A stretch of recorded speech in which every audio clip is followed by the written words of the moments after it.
I'm trying to think about what to say about this movie that hasn't really been said before. The movie's script was atrocious. Will Beal, what were you thinking? There were so many things that you could have done, but you decided to make the most surface-level screenplay. But James Wan, being a person who doesn't like water very much, took the script and blew it out of the water. I don't really know where I'm going with this analogy, so I'm just going to be forthright with you. This movie's script isn't good, but Wan's direction is amazing. His direction made something that everyone would call bad or severely mediocre at least good. But, as High Top Films puts it, there's this old saying, you can't polish a turd. Never has this saying been truer. And that is so true. After all, a movie's most important Lego brick is its script. Upon my second watching of Aquaman, I realized that it's a better movie than I originally thought it was. I enjoyed it a lot more than I did the first time. This movie is enjoyable, it really is, but the script takes me out of it.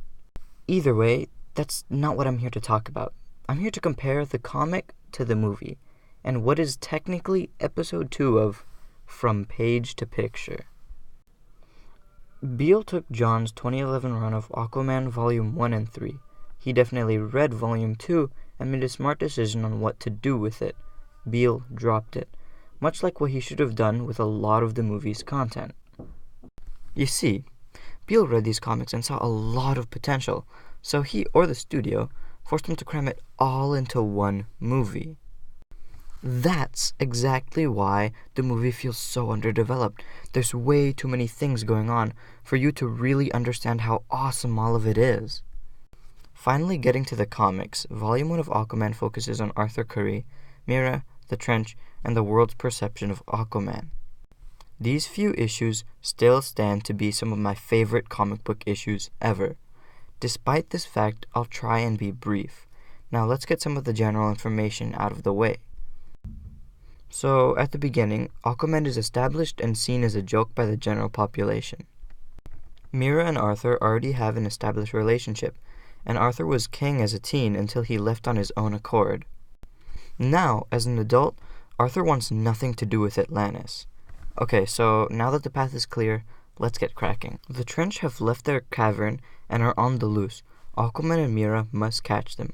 They bring a Trench person to Dr. Shin, a human that is an expert in marine and Atlantean science.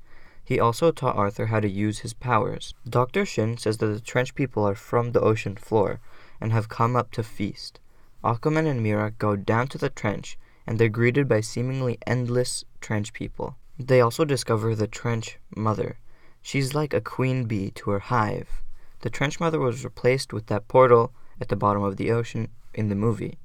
Aquaman seals up the Trench against his own conscience's wishes, leaving him in a state of guilt. After saving the Trench people's hostages, a kid tells Aquaman that he's his favorite superhero in this absolutely heartwarming moment. Fast forwarding, Arthur is in the middle of the desert.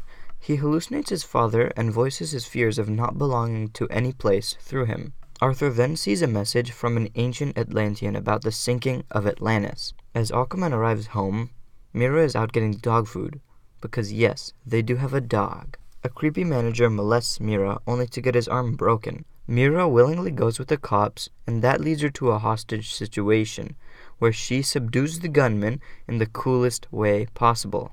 9 audio tracks later, that's the end of Volume 1. Now moving on to Volume 2. Volume 2 isn't very relevant to the movie. All you really need to know is the Black Manta arc. So Black Manta kills Aquaman's father, and Aquaman kills Black Manta's father, mistaking him for Black Manta, and that's how the rivalry began, with both of them leaving each other fatherless. Now here's the big one. Volume 3, Throne of Atlantis.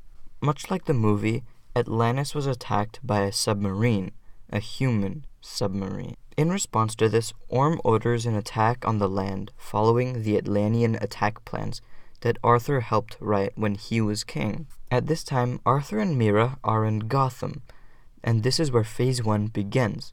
Tsunamis begin to hit every ocean neighboring city. The Justice League are doing their best to save lives, along with Vulko. Orm then sends his infantry onto land and the Justice League have to fend them off. The main Leaguers fight Orm and fail, so Aquaman steps in and defeats Orm himself, gaining Orm's respect and the throne. It is then revealed that Vulko was the one who called the sub-attack on Atlantis in hopes of dethroning Orm and handing Atlantis to Arthur. After this, Orm is sent to U.S. prison while Vulko is sent to Atlantean prison. The end. Now, the movie mainly focuses on Volume 3, but it definitely has some of Volume 1, and almost all of Volume 1 is just characterization, introducing the audience to Arthur and Mira, as well as their relationship. And this is exactly what the movie lacked. It's not that they ignored it, it's that there were so many things going on within the movie that there wasn't enough room for it. Sure, by the end of the movie we had some level of understanding as to what Arthur and Mira's relationship was like. Again, it's impossible to fit a scene like this into a movie without passing 2.5 hours, but that is definitely the comic's biggest advantage over the movie. I wholeheartedly believe that Aquaman could have been amazing if it had better focus. Another thing that the comics did so much better than the movie was Orm. This movie kind of portrays Orm as a stereotypical bad guy. You don't really sympathize with him and you don't understand why he's doing it. In the movie, Orm is this crazy king that just wants to destroy the land. This is contrasting Orm in the comics, who's a thoughtful king and just wants the best for Atlantis. And that's what makes Orm so great. You understand why he's doing what he's doing. After all, everyone has something that they care about and something that they want to protect. So before I end the movie, I'm just going to name off some things that I absolutely loved about Aquaman. The costume design. Comic-accurate costumes have never been so great. Atlantis itself was just a spectacle. Juan's direction was just so good. It was so good. And Mira's hair. I'm glad they took the risk with her hair. So, all in all, the movie was a whole lot of fun. But fun doesn't always make a good movie. Glaring errors can be like an anchor, stopping a movie from going anywhere. Now, this is normally the part where I would be giving a rating to the movie, but my rating really doesn't mean anything because I sure as hell don't understand what my rating would be and how exactly I would give ratings, and my rating should mean nothing to all of you, so instead I'm just not gonna give a rating. And on that note, I've been overlooked, stepped on, left for dead. Always against all odds, like Pac said. I'm the living great Gatsby, but these boys are watching quick and disappear like Banksy. From ocean to ocean, sea to sea.